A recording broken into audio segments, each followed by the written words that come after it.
It's August the 24th. I'm Ian McLennan with your evening kickstart from Barrie 360.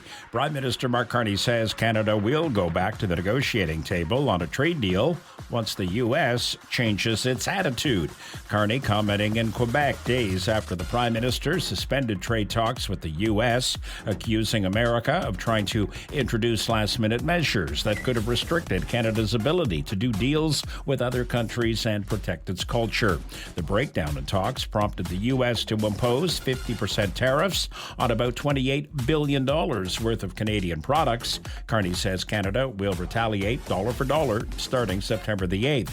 And Donald Trump poured more fuel on the fire today in a social media post, threatening to hike tariffs on all vehicles, auto parts, and steel from Canada to 50% on January the 1st. Trump also took a swipe at Premier Doug Ford, who earlier in the day told an Ontario radio talk show program that Trump could, quote, kiss his ass. On social media, Trump called Ford a flunky of the Prime Minister. The Premier fired back and called Trump a loser. Eagle-eyed Barrie cops spotted a motorist who was not supposed to be behind the wheel.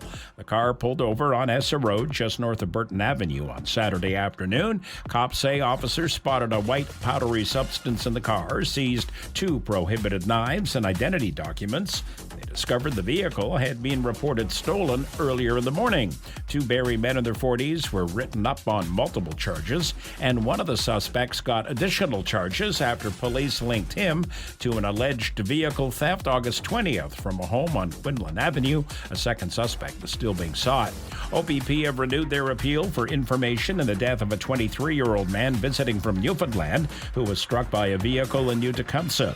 Police say a year ago today, around 1:30 in the morning on a Sunday, officers responded to a report of a pedestrian being struck by a vehicle on 13th Line, your Agila-Tecumseh town line. The man was pronounced dead at the scene. Investigators believe the vehicle was a 2020 to 2025 Ford Escape, and they say a right rear air deflector was located at the crash scene. Some showers overnight, low down to 14. That's your evening kickstart for August 24th. Get notified of new episodes by subscribing to the daily and evening kickstarts on Apple Podcasts or on Spotify.